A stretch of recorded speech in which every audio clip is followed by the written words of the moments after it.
Hi,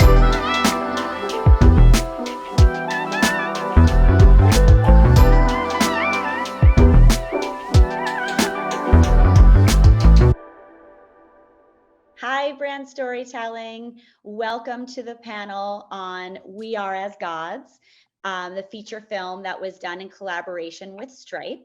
We have the directors with us today, as well as Stripe represented on the panel to discuss their experience, and very excited to introduce them. My name is Caitlin McGinty. I am the head of brand storytelling at Boardwalk Pictures.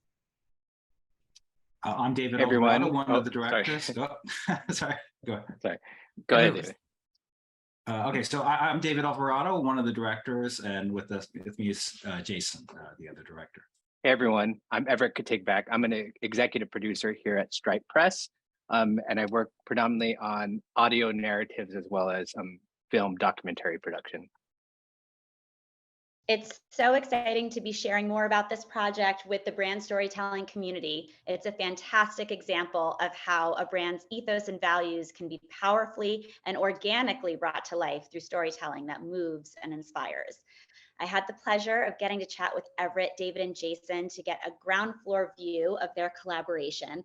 And what really stood out to me, and hopefully becomes a takeaway for everyone enjoying this panel, was the incredible trust that Stripe had in David and Jason, the story that got everybody excited in the first place, and that connective tissue that drove the process, and the way that everyone involved had the utmost respect for the process to bring it to life.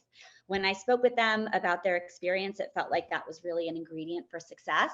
And I think We Are as Gods is a charming example that has all three of those in spades. And it's really a credit to Stripe for having the confidence and sophistication to let their values lead the way in creating an audience connection.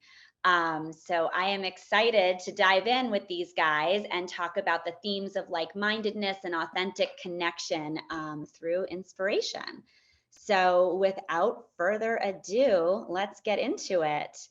Everett, the first question is for you. I wanted to hear about Stripe's goals when creating long-form storytelling. If you can tell us a bit about the philosophy behind Stripe's involvement in entertainment. Yeah, Stripe. So Stripe, the brand is, we're a payments and economics infrastructure company. So on the one hand, we have this, this tech company that is telling stories about the product, telling stories about entrepreneurship, and just like technological kind of development. But Stripe Press is basically like the publishing arm of the bigger company Stripe. So in a sense, we have editorial autonomy, but we're also kind of making sure that we're kind of aligning the themes that we kind of lean into with what the bigger company is doing. So in that sense, we look at editorial threads that are about longer term kind of technological and scientific progress. So when we started kind of this project, and just like storytelling at Stripe Press in general, we were really looking for these themes that kind of both could speak towards what Stripe stood for, which is essentially like building this kind of connective tissue underneath the internet economy and building infrastructure, also kind of like creating things that are kind of contributing to progress in society in general. So Stripe Press kind of takes that out of the product realm and kind of tells these higher level brand stories. So in a sense, we have our own kind of editorial kind of direction that we're headed. It was really interesting just kind of connecting with Jason and David, because when I kind of heard what they were focusing on with both We Are as Gods and then just their track record of focusing on these kind of figures in historical science and like kind of contemporary science, I think that was just like very kind of clear from the beginning that we were all kind of on the same page. And I was just doing that under the context of being at a bigger tech company, and they were kind of doing it independently. So it made sense for us to collaborate. I love that. I want to rewind it just a little bit, because origin stories are frequently fascinating, and I think this one is particularly interesting. So Jason and David, I wanted to turn it over to you to talk about the genesis of this very special project. Yeah, well, the film started because Jason and I, we love science and technology. He and I have been making science films for the last decade, making films about people like Bill Nye the Science Guy and other figures in science and technology. And so when the idea came up to do a film about Stuart Brand, our first question was, can we do it?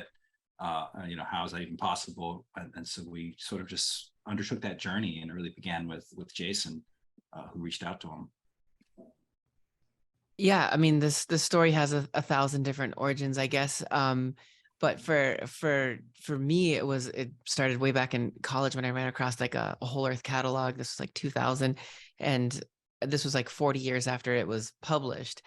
And for me, it was like looking at a past representation of what the future could be. So it was this, hippie magazine that had this optimism and do-it-yourself attitude.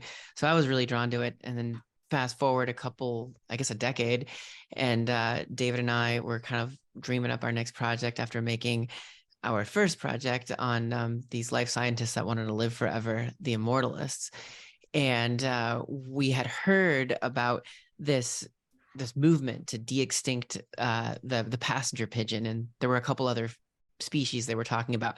In the center of this was this ringleader, this person who had been at the center of a lot of different counterculture activities. It was Stuart Brand. And so we were kind of floored at what he was up to. Like, could you really bring back the woolly mammoth, and what would that mean? And so we basically dreamt it up in 2013, and we didn't get a green light from Stuart until 2017, until our first day of production was 2017. So it took a meandering, circuitous route, but we had really started working on this for quite some time. And then it wasn't until a year after that we link up with Stripe, whose motto really fit with ours, which was ideas for progress. And we like to think that what we do with filmmaking is move progress forward through cinema, and is rhyming with science and technology just was exactly what we were looking for. So it was kind of a match made in heaven. It totally sounds like it. And I think such an sterling example of specificity helping everybody, because clearly you guys have an expertise and Stripe has an expertise that is very focused. And so then very clearly that there could be some alchemy and chemistry and magic there. Everett, I wanted to get in your shoes for a minute. When David and Jason brought you this project, talking about Stuart Brand for the first time, can you share your initial reaction and what was your entry point to that story, if any, if you had prior knowledge?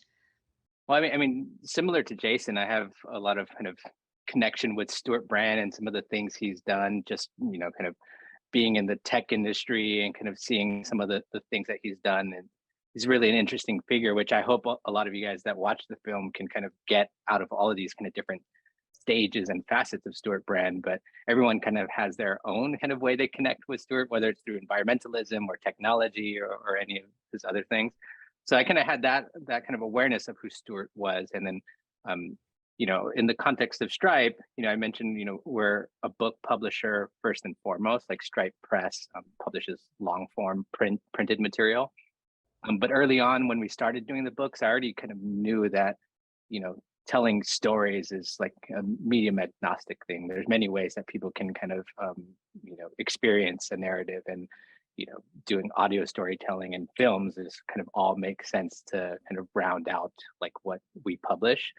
So I early on started thinking about like, well, film is, like the most natural extension of what we're doing. Like, what are some really interesting projects that we can kind of start to jump on board? And I explored like a number of different possibilities, like, obviously like producing some of our own stuff. We do short documentaries, anywhere from like 3 minutes to 20 and 30 minutes.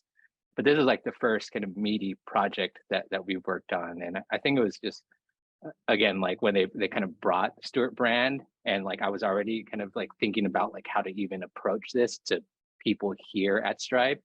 It was just like so natural that it's like almost like a slam dunk for all of us. Where it was like, oh my God, like Stuart Brand, scientific progress, kind of tools and resources that the Whole Earth catalog represented. It just like was perfect kind of alignment on all these things. Amazing. So talk a little bit about that evaluation process, because clearly this sounds like the gold standard for you guys in terms of what story you would want to help bring to life.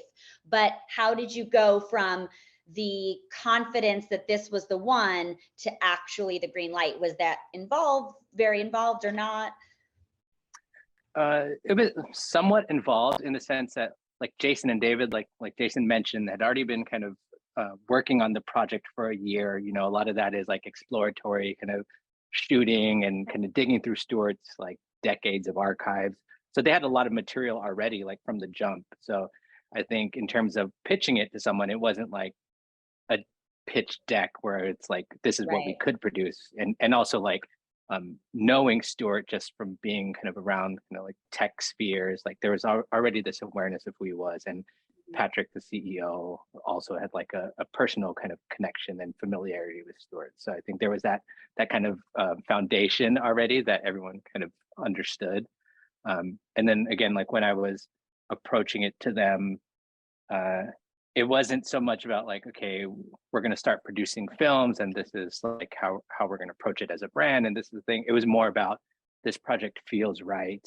In a sense, it was, you know, Stripe Press is kind of a startup within a startup. So we're still like pitching ideas and formulating our approach to things. And it was less about like, okay, like let's kind of plan out our slate and like, let's get the budgets approved and stuff. And it was more like, we have to do this project because if someone else does it, they're not going to do it well. Not that, I mean, Jason and David would do it justice, but like if other partners got involved, like I think it just felt like the right thing for us to jump on. I love that. I think jealousy is an excellent barometer and filter of Yeah. like, will we be upset if somebody else is doing this project and not us? I love that. And so for David and Jason, I would love to hear just a little bit about how you went about bringing Stripe into the fold. It sounds like obviously you guys already knew them, but from the initial conversation and hearing Everett's enthusiasm and continuing to get the thumbs up, how did you incorporate them into a process that had started about a year ago? I mean, it was really quite seamless because we all were like-minded, and honestly, Everett is an artist, I would say, primarily, and an employee at Stripe second. And so we respected Everett's ability with design and with storytelling. So it was actually really interesting because it wasn't like a board of people. It wasn't like we were opening the door to, you know, I don't know, Stripe accounting or Stripe legal. It was really just like Everett came on our team. And so we just got an additional storyteller, which was pretty awesome. And, you know, David and I had conceptualized this film for a year prior, but we like to think that these stories have lives of their own and they come about in a way that they want to be made. And it all comes from, as you said, Kaylin, this alchemy of people and story. And, you know, we always have a lot of collaborators. We have an editor that we've worked with for our last 3 films, as Finnish editor, Anu Lilia, and she brings about a sensibility. And so we all came together in this stew. So it was really seamless and easy. I don't think other brands would work like this. But we really just gained another filmmaker is how we see it. That's amazing. And you also have the superpower of answering the next question I was going to ask seamlessly about the involvement of the group and how the roles were day to day. I don't want to put words in your mouth, but I think you just told us. I mean, yeah, David, you want to comment on the day to day was, you know, that was, you know, films are made over the course of 3 years. So yeah, David, you want to speak about our process? Our process with Stripe specifically, or our process separate? I think however you guys want to talk about it is additive for the audience. I think what's so impressive is hearing that Everett has the skills as a storyteller to step in and it becomes a team sport. Gotcha. So Okay, however, cool. yeah, whatever feels Okay. right. Sure. I'll answer that.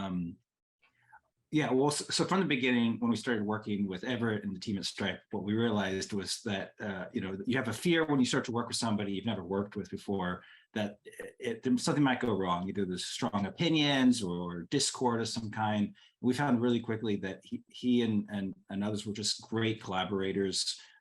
We had a meeting in New York where we had the whole editing team, all the producers, Everett, giant whiteboard, and just this great 2-day long discussion on how the story could come together. So we found it extremely fulfilling to work with Everett and his team on that. Then throughout the course of production, especially, he came on shoots, and he just felt like another producer was brought on board and brought a lot to the table.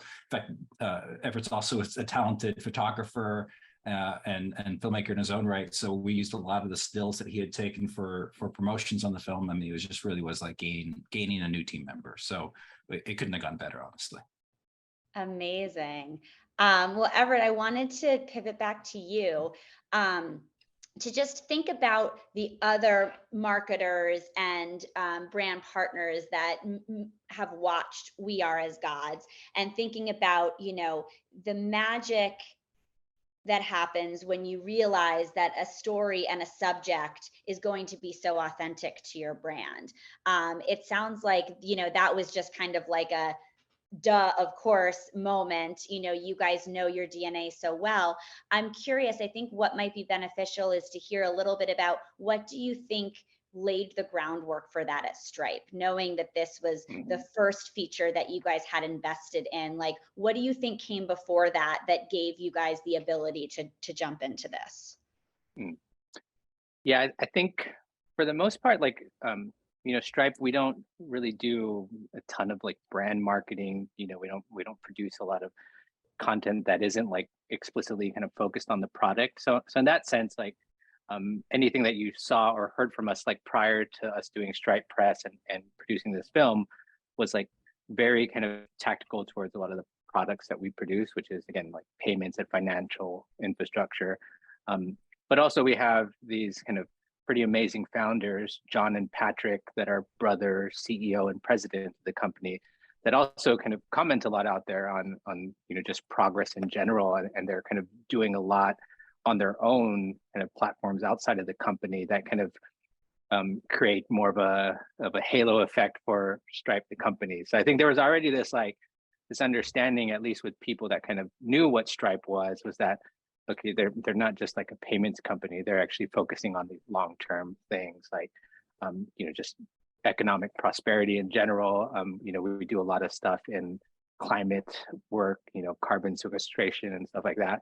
So I think there was a lot of those initiatives that the company started to do, on top of us like running with Stripe Press and producing books and films and podcasts that weren't about that were actually about like objectively interesting things and topics in technology in general. So we just produced a podcast that is about infrastructure more broadly, and we're touching topics that don't necessarily kind of directly tied to Stripe, the company, like financial infrastructure. But when you start to connect the dots between this long-term narrative and like the very kind of day-to-day stuff that Stripe is doing, you kind of make sense. So like a topic that is as like kind of out there as like Stewart brand and de-extinction, when you kind of have that context of what like Stripe has been doing out there, it actually kind of seems to fit, whereas like if you're just looking at like, okay, Stripe is like a payments technology, why are they producing this film? I think for us, it was really about like, again, like the strength of the subject and the topic, and also like where our kind of long-term vision is of just like producing stuff that is kind of additive and like optimistic, it just kind of all made sense. Completely. Yeah. It sounds like you guys have really walked the walk in terms of building up that muscle to tell storytelling in all different formats, so that when you were able to meet the moment, when this story presented itself, it was clear to you guys, that it mirrored your values and what's important to the company. And objectively interesting. What could be better than evaluating things and just saying, is it objectively interesting? And yeah, I mean, it sounds like Stripe is really a curator and, almost a destination for audiences based on the way you guys have been telling stories, up to now, and obviously you'll continue to. But I appreciate hearing more about what brought you to this place where you were ready to make a feature and jump in, because it's not for the faint of heart. Yeah. And David and Jason, I wanted to ask you a similar question from your perspective in terms of working with a brand partner, as filmmakers who are very independent and used to kind of finding what stories are interesting to you and bringing them to life. How did you approach working with a brand? And what prepared you for that experience? Well, we didn't know what to expect at first. I mean, we had talked with brands on prior projects, like a certain mobile phone taxi company, I'll say that. We contacted them, we spoke to some people there. This is for the Bill Nye project. And they were like, oh yeah, we could consider that, but what if Bill Nye was to use our products? That'll open the door here, to which we had to say, oh no, like we're not gonna take editorial direction like that and put your product into this. This is a documentary. There's something very special about this. And we have a relationship with the audience that we want to maintain so that they know that it's an authentic artistic view of Bill Nye and his life. We're not going to pitch your products on it, but having your logo could help. And I think that there's something extraordinarily visionary about what Stripe is doing. Stripe Press, as far as I can tell from the outside, is sort of the cultural wing. It's not an advertising department, it's a cultural wing of this other large entity, and they're trying to contribute to culture and just go along for that ride and help play some role in there. And that other company that we had talked to couldn't see how that would be such a benefit for them to be on that ride with us to make the documentary. They can only see it as a product sale. And so I just think that it's visionary what they're doing at Stripe. And once we really understood that they were actually trying to do that with us, we were all sold for it. We were just like, that's it. This is the best partner we could ever have. And we went all the way in and still don't regret it today. That is so well said, David. Yes, I don't have anything just like that's a mic drop statement right there. I agree wholeheartedly. And high tide raises all ships, and everybody will benefit from creating something that people are talking about and caring to watch and caring enough to recommend it to their friends. That has shine for everyone. Great. Yeah. Totally. I wanted to ping pong back to Everett for a second, because what struck me about the film as a viewer was just how it felt very effortless in its balance. It felt like there was a real equilibrium. It's the story of Stuart's life. Obviously, Stuart has beliefs on some issues. I think one focus is de-extinction in the film, but there's also such a very organic way that the opposite side of the coin is shared. And I'm just curious, as a brand, if you guys were looking for I think it's clear that you are not, in the edit bay dictating anything, but I'm curious if you guys felt like you would be very comfortable if something was balanced, or if you were okay if there was a definitive stance taken on, say, bringing a woolly mammoth back to life. Did you have a dog in that fight?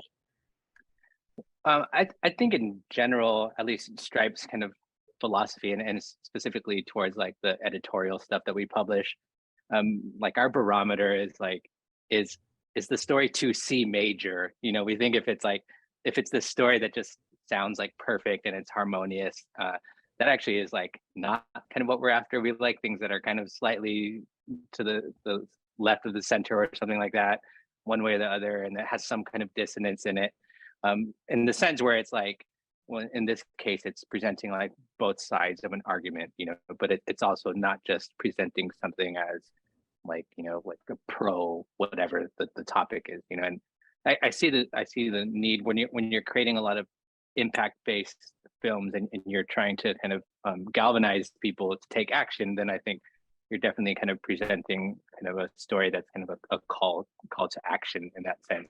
The call to action here was really to think deeper about stuff, think deeper about time, like not one generation, but like 10,000 years, think deeper about humans' impact on the planet, so something as outlandish as the extinction, might be a viable solution if we're actually thinking about something more than just like, okay, I'm going to recycle this like bottle, So I think that's the stuff that we're really after, is like, okay, what are like the layers deeper in a narrative that at kind of surface level, like don't really seem like there's a self-evident solution, but that people that have the kind of mindset to dig deeper and just like explore a topic, like they're going to unearth a lot of this kind of messy stuff. And I think that's like the honesty that was apparent in this story.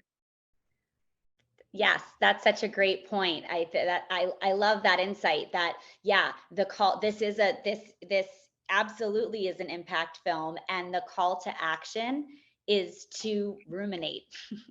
It's really just to think about how Stewart approached his life. I loved the scene where he recalled what motivated him to seek a picture of the world from outer space. Because what could be better than just spending the day thinking about something?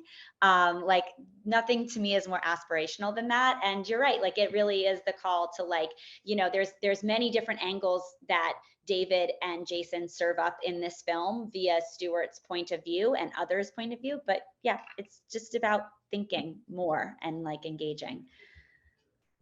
I love that. So David and Jason, I wanted to just touch on something that felt very relevant to me as a storyteller and as a storyteller in the marketplace, looking at lots of different projects being done. I feel like it's safe to say that the biopic is having a moment, and specifically in documentary form, I don't think it shows any signs of slowing. And I think we could all probably close our eyes and name 5 easily off the top of our head that feature people of some renown. And if you watched the credits, you would see that the subject may also be credited as a producer or, somebody that had a hand in the narrative. That was not the case with your film at all. And I was struck by, talking about the theme of trust. Obviously, there's great trust between you guys. The trust that Stewart had to have to say, yes, you can tell my story. I wanted, if you don't mind, just talking a little bit about that, because again, I think there's magic in that. And I think that people would love to hear a little bit of insight into how that came about. Yeah, sure. So when we approached Stewart to do this, his first answer was no, not interested. And then something happened in between when we came back a second time to ask, and that was that he was getting older. He was approaching 80. There was a biography that was being written by him by a New York Times tech writer named John Markoff. That book just came out in March. It's actually fantastic. And so I think he was at a particular like reflective moment in his life. And so when we came back a second time, he was like open to the possibility of doing a film together. And when we approached him, we said from the jump that this is going to be our story. And if we're going to tell it correctly, warts and all, that it would have to be an unvarnished perspective and we would have to have final cut. And normally when you tell someone of a public, figure who is someone of notoriety or someone who's famous, they're not going to say yes to that immediately because they're vain or whatever. But Stewart is not that. He is very much a open book. And this is the person who was partially responsible for the birth of the open source movement. And so he said to us, okay, that's fine, but my life is open source. So whatever you guys dig up, you have to make it publicly available. That was his like one condition is that Wow. when we do research that we would make his life open source. So we're honoring that and making the material available, the stuff that we found about his life.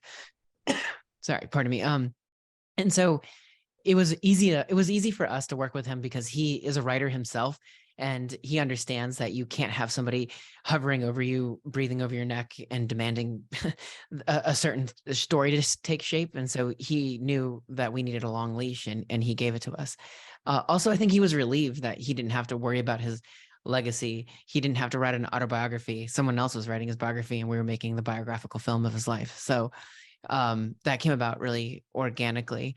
And the other thing I'll say about him, it was a previous question that you had about the warts and all, sort of the unvarnished perspective, or I guess what you were referring to as balance. Stuart likes the fight. He likes ideas going into a coliseum and may the best idea win. He's not someone who's precious about what he previously believed. In fact, if you present evidence, he will change his mind on many occasions. So I you know, when we put in those other voices of criticism, or we uncovered things that were unsavory, you know, more the better. For him, it was not personal, and he doesn't have light, you know, soft skin about this. He's very much someone who likes the battlefield of ideas to take place. And so we were honoring him by showing that there were people who disagree with him. And no one likes to watch a hagiography. And certainly Stuart did not want a kiss-ass portrait, pardon my language, but he didn't want someone to make a film that was totally agreeable.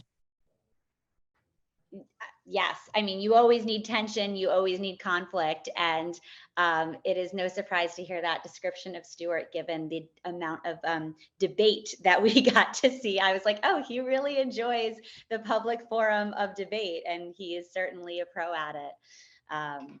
Yes, that's very well said.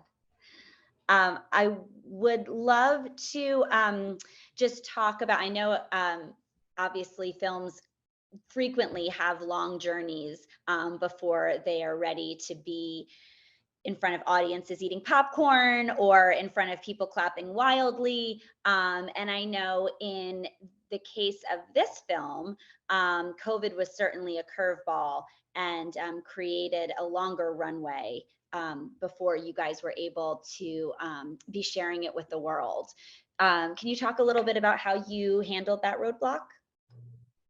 Sure. Yeah. Well, you know, the story is that in March of 2020, we were all supposed to be premiering at South by and eating breakfast tacos and drinking beers, you know, enjoying the world premiere of this film. Jason and I have showed two of our last few films there as world premieres. And so it felt like it was going to have this triumphant beginning to the, you know, normal distribution process, which is, you know, festivals and then theatrical release and then wide release digitally. We weren't the only people affected by the COVID-19 virus and the world pandemic, but it certainly was the very beginning. You know, South by was the first thing to shut down, at least in the film world, and it was a total shock to everybody. So we had no idea what to do. The team just froze the film for a whole year, essentially waiting 6 weeks by 12 weeks by 3 months for these you know, stay-at-home orders to stop. And after a year, we just realized we have to just go back into the film festival circuit. We went back to South by Southwest 2021, and it still felt like it never really got off the ground at that point. And so we had this point where we were trying to decide, should we just let that be what it is or do something else? And we as a team decided to double down on the Stuart brand story. And Everett joined us in a capacity as a creator more than Stripe Press to go out. We all raised money and sold this 8-part series podcast version of the film to Audible Originals. So the Sloan Foundation helped financially support it. So we essentially took this film that was struggling to get on the distribution track that it should have been on, and we created this larger ecosystem, a sort of a Stuart brand universe of storytelling products that Everett helped us build. And on top of that, we started an NFT campaign to play with the idea of, well, you know, what can technology do in this role of trying to get the film out there through these digital platforms? So we created a large NFT campaign around the Stuart brand story. So we kind of built this ecosystem that we three had created just originally for a movie, and it turned into all these other things and got to explore things we've never done before. So it was a real, I don't know, it felt insane at the time, but it was also a crazy time to be on planet Earth, trying to figure out what to do with your 90-minute theatrical documentary when nobody was going to theaters. And thankfully, in part because of all those things, we've now released the film. It did have its theatrical release this summer, 2022. Was #1 on iTunes for the better part of a week. Thank you. And it's out there. We have a 90, what is it, Jason? 94% on Rotten Tomatoes. So like excellent critic reviews. Just really happy with the results. I mean, obviously, give me a button, I'll go back and we'll cancel COVID and then do it differently. But because of this team's dedication and Everett's creative partnership within Stripe and even outside of Stripe, we were able to sort of save the day and sort of buoy this thing up to have a chance of being seen by people. So we're very proud as a team that it's now collectively available to anybody who wants to see it. That's so awesome. You should be so proud in terms of the ability to like be creative, rise to the challenge. It's also, I think, such a testament to all of your story sense. Stuart is clearly such fertile ground for many, many, many different iterations of storytelling. And it's also very apropos that, there would be an NFT campaign to help raise for the first Stuart project, right? Like that feels so forward thinking. And there was a quote of Stuart's that we loved. Jason knew the quote. It was something Stuart said. He said, if you're not oh, sorry, you should do this, Jason. Okay, yeah, I got it. You throw it in there. Okay, I'll salvage it. Yeah, so it was in Stuart's quote is that when a new piece of technology arises, you can either be a part of the steamroller or you can be a part of the road. And so Stuart is very much not to say that like all technology is value neutral and like, nuclear warheads are the same thing as say, Bitcoin or whatever. One has an inherent purpose, or a gun for that matter is meant to kill people. Bitcoin is meant to make financial transactions borderless. So there's different agency with tools, but overall, Stuart meets a new tool with like, okay, do I want to be the road or do I want to be the steamroller? And I take that attitude in my own personal life, and David and I take it with filmmaking. We never meet a piece of technology and think like, this is stupid, let's hate on it. Instead, we think like, okay, are we road or are we steamroller? You guys, I feel so incredibly lucky to be involved in this conversation that I feel like is yielding so many great nuggets. I mean, I'm really, really excited and appreciative of such insights. It's really fun to hear, and I think very thought-provoking, which is so awesome. The film is, this discussion is, and I feel like that is a perfect note to end on, except for the fact I did want to ask kind of a more like wonky question. But I feel like this is a film that I think from a creative integrity standpoint, obviously that's always subjective. And this is going to sound very myopic, but I thought it hit the gold standard. I'm curious what your feelings are about how you measure the film's success, and what were your goals going in, and how do you guys now, having kind of the 2020, like having some distance from it, I mean 2020 vision, not the year, but like would love to hear your thoughts. I guess I could. Yeah. Oh yeah. Well, yeah. In terms of like how it's like successful for us as a brand, again, like obviously if David had his magic button and could erase COVID, then we would go back and kind of have this more straightforward film release. But I think all of this stuff kind of hitting at the same time with the podcast and John Markoff's book and the film itself, I think that just created like more of a moment for all of us that just amplified each of those kind of individual things. So in many ways, there's just like this big moment that was created around Stuart, and Stripe as a brand, Stripe Press is actually like just more interested in kind of being more supportive and being kind of behind the scenes. And once we kind of finally saw that out in the world and seeing people that kind of we cared about it, like responding really positively to it, that was like a good metric of success, after obviously like people being unable to screen it, other than we did a screening at a drive-in, which was super cool, but like there's those like very kind of like really small moments that we got to see crowd responses from it. But once we started doing and seeing the theatrical stuff, and then hearing people kind of respond directly to us, that was really interesting.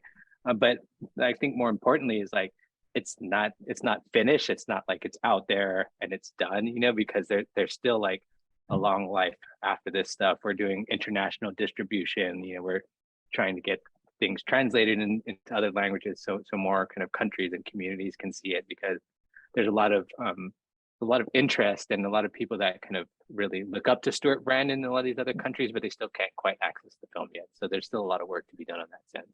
On our end, I mean, we're kind of over the moon that this has got out, and we're you know, it had a weird circuitous route, but I don't think we're regretful of it. And overall, I think like having the various, as David put it, the Stuart Brand universe of media available, it's been a great journey.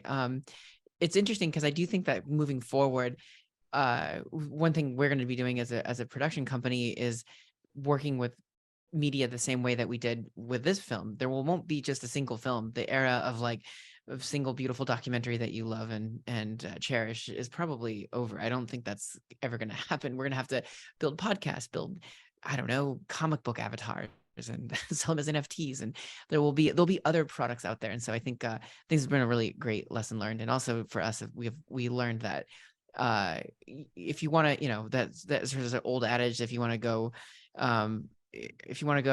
wait, actually, how does that adage go? Now I need you to save me, David. If you want to go somewhere, you can go alone. But if you want to go far, go together. And so I think like we learned that we're going with a brand. Actually, you can just cut that. I fucked that quota, but basically if you want to go You got fast, there. go alone. There we If go. you want to go far, go with others. Yeah. Go Hey, together. look at that. There you go. Thank you for saving me. But I do think that like having a brand allowed it to accelerate this. We could have made the film without it. It would have been a lot smaller. It would have been less stunning. We probably would have a lot of trouble on our hands with having to find the financing, and it would have probably taken just as long. But with bringing a brand on board, we were able to go really far. And I wouldn't, you know, would love to get the band back together. This probably won't be the last for the three of us. So we'll be making another movie in the future for sure.